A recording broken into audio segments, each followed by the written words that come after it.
This is Chefs Inc. News Podcast. News for chefs, created by chefs. Most restaurants don't die because the food is bad. They die because the concept is confused. In 2026, if your restaurant cannot explain who it is, how it makes money, and why guests should come back, it is already in trouble. Guten Tag, chefs, and welcome to Chefs Inc. News. News for chefs, created by chefs. And before we touch the microphone, we do the homework. At Chefs Inc. News, every serious topic starts with deep research.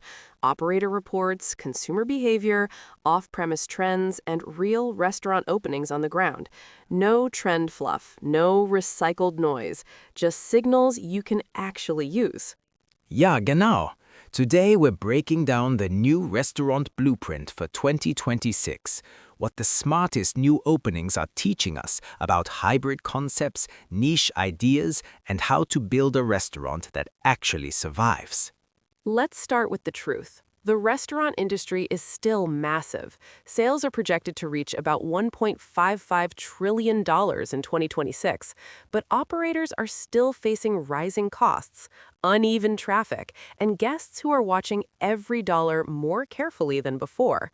So yes, people still want restaurants. They just don't want to be fooled by them. Exactly. Consumers are still going out, but they are more selective. Many are not fully abandoning restaurants. They're trading down inside the same brand, using promotions, ordering fewer items, and choosing cheaper items. That means value perception now matters almost as much as the food itself. And when the guest feels the plate got smaller, the quality got weaker, or the experience got lazy, they notice immediately. They do, and off-premise is not optional anymore. Weekly takeout, drive-through, and delivery are now routine for a huge share of diners. The must-haves are speed, intuitive ordering, value offers, and loyalty. So if a restaurant is beautiful in the dining room, but broken in pickup, it is only half designed.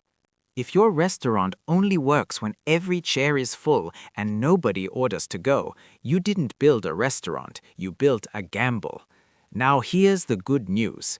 Some operators are not guessing, they're adapting, and the openings from 2024 and 2025 are showing us the loopholes. Loophole number one space, multiple day parts. Look at Cafe Yaya in Chicago. It runs as a pastry and coffee counter service cafe by day, then turns into an evening a la carte dinner spot with wine, cocktails, and even a private event room. Same address, more occasions, better use of the rent. Wunderbar.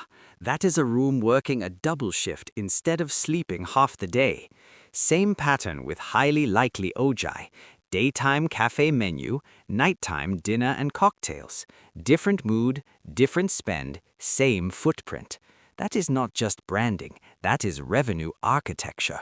And then there's Buttercup in Chicago. Tiny space, very tight footprint. Coffee in the morning, Amaro bar and bistro at night. That's sharp.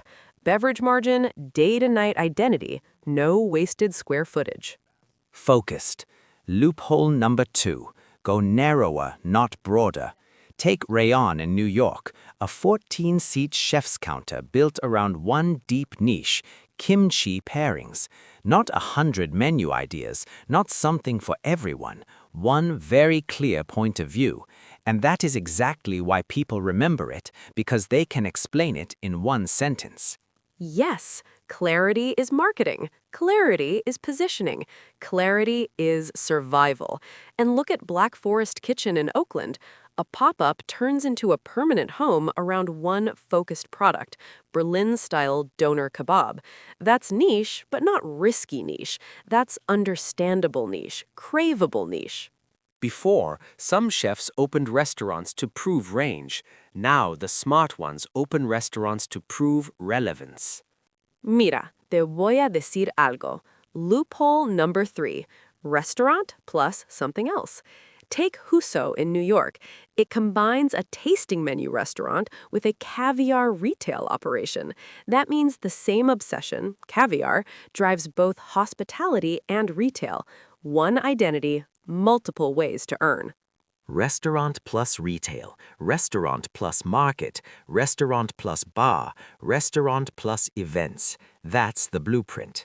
And then you have Salud Hall in San Francisco, food hall, co-working energy, bars, cooking school, community use. Or Prescott Market in Oakland, multiple vendors, built-in variety, neighborhood gravity.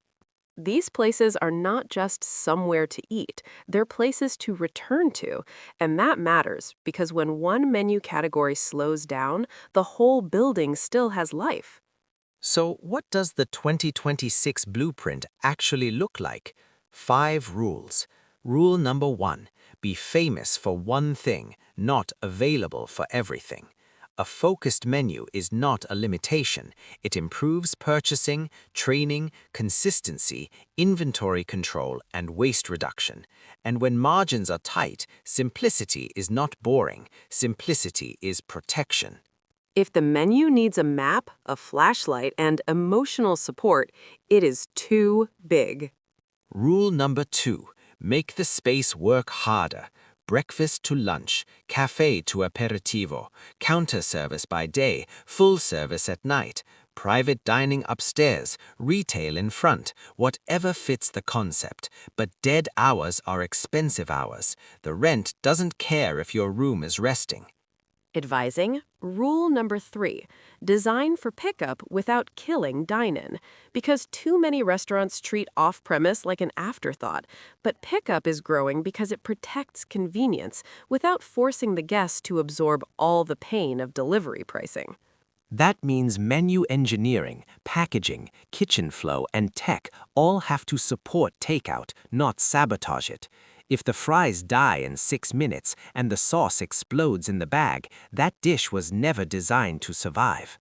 Encouraging, rule number 4, build value without looking cheap. Guests still spend when they believe the restaurant respects them. That means quality, portion logic, flavor payoff, service that feels awake. Value is not only price, value is the feeling that the visit was worth it. Cheap is forgettable. Smart value is repeat business.